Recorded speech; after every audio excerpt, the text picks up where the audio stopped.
வந்து பாசி பருப்பு பாயாசம் வைக்க போகிறேன். சரியா? இது வந்து கலையரசி சொல்லி கொடுத்த பாயாசம். பாசி பருப்பு பாயாசம் வைப்பது எப்படி அப்படின்னு கலையரசிமா சொல்லி கொடுத்துச்சு. அதனால அதே மாதிரிலாம் வைக்க போகிறேன். ஓகேவா? இது வந்து இப்போ வந்து பாசி பருப்பை வறுத்துருக்கேன். ஓகே, பாசி பருப்பை வறுத்துட்டு பாயாசம் வைக்க போகிறேன். ஆமாம், பாப்பா அங்கே பாசி பருப்பு பாயாசமா அப்படின்னு கேட்கும். ஆமாம், பாசிப்பருப்பு வந்து எண்ணெயெல்லாம் ஊற்றாம வறுத்துக்கணும். சரியா? கொஞ்சம் ஒரு நல்ல வாசனை வரும், அதை வச்சு வறுத்துக்கலாம். ஓகே, வறுத்துட்டு குக்கரில் போட்டு ஒரு 2 கிளாஸ் தண்ணி ஊற்றி 3 விசில் விட்டலாம். ஓகேவா? நல்லா வறுத்துருச்சு, நல்லா வாசனை கமக்கமான வருது. ஓகே, எடுத்துட்டு 2 கிளாஸ் தண்ணி ஊற்றியாச்சு. சரியா? ஒரு 3 விசில் விட்டுக்கலாம். விசில் விட்டோன்னா பார்ப்போம். 3 விசில் அடிச்சிருச்சு. ஓகேவா?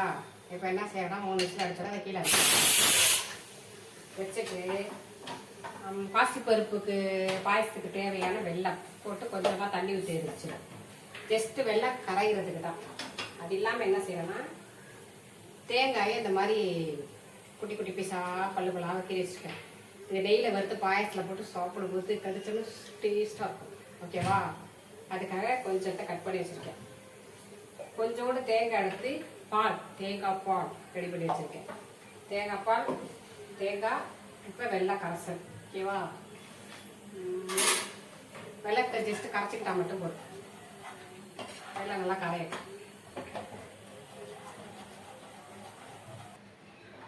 வெள்ளம் வந்து கரைஞ்சிருச்சு. கரைஞ்ச வெள்ளத்தை எடுத்து வச்சுட்டு பாசிப்பருப்பு ஒருத்தம் பாருங்கள், அந்த பாத்திரத்தை அடுப்பு வச்சு கொஞ்சமாக நெய் ஊற்றிடுச்சு. சரியா? அந்த நெய்யில் வந்து தேங்காய் பல்லுக்குள்ள வச்சுட்டோம்னா தேங்காய் நெய்யில் வச்சுக்கோ. முந்திரியும் பாதாம் எல்லாம் வறுத்து போட்டோம் வச்சுக்கோங்க, வாசனையாக இருக்கும். சரியா? நெய்யில் வறுத்துக்கணும்.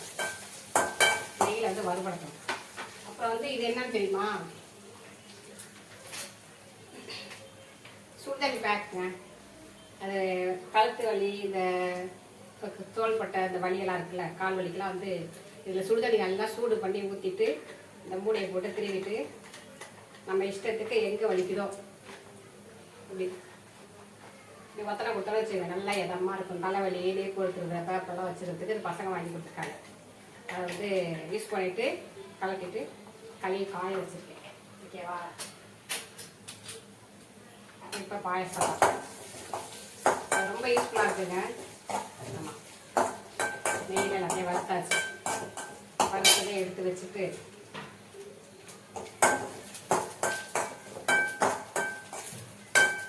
நல்லா நெய்யில் வறுத்து போட்டோன்னா நல்லா வாசனையாக இருக்கும். பருப்பு வறுத்துட்டு வேக வச்சாலும் பருப்பு வாசனை, இதுவும் வாசனை, எல்லாம் ஒரே வாசனையாக இருக்கும். சும்மா வந்து கலையரசி சொன்ன மாதிரிலாம் செய்கிறதுனால நல்லா வாசனையாக இருக்கும் போல. ஓகேவா? இப்போ இறக்கி வச்சுக்கலாம். இதே இறக்கிட்டு இப்போ இந்த வெள்ளை கரைசலாம் எடுத்து வச்சிடலாம். ஓகேவா? நல்லா ஒரு முழு வட்டாச்சு. வாசனை சூப்பராக இருக்கும். இப்போ என்ன செய்யறோன்னா,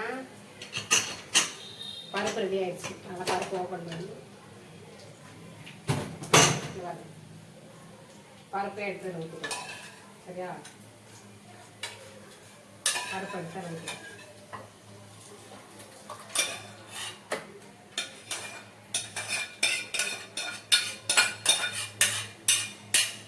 நல்லா வாசனையாக இருக்குங்க.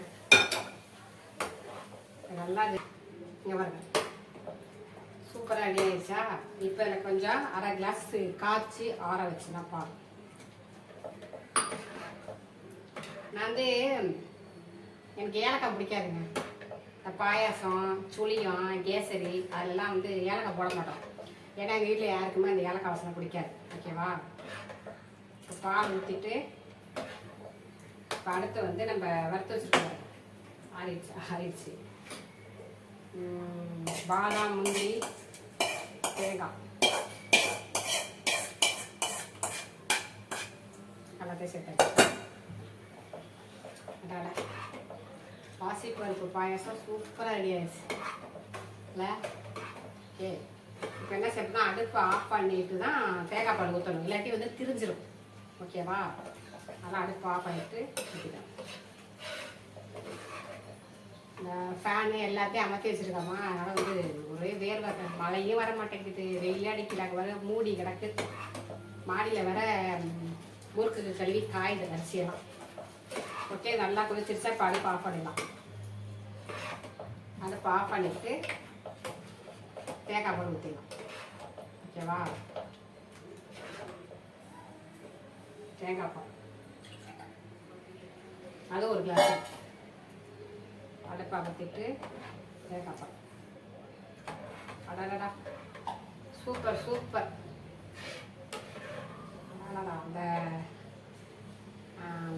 தேங்காய், பாதாம், முந்திரி, எனக்கு மழை வர மாதிரியே இருக்கு அரிசி மாடியில் இருக்கிறதுனால. அது நல்லா இருட்டிக்கிட்டு இருக்குங்க. ஓகேவா? இந்த மாதிரி சூப்பராக ரெடி ஆயிடுச்சுங்க. அவ்வளோதான். பாசிப்பருப்பு பாயாசம் வைப்பது எப்படின்னு கலையரசி சொன்ன முறையை வச்சு சுபா செஞ்சு காமிச்சிட்டான். ஓகேவா? நீங்களும் அதே மாதிரி செஞ்சு வீட்டில் சாப்பிடுங்க. ஓகே, பாய்.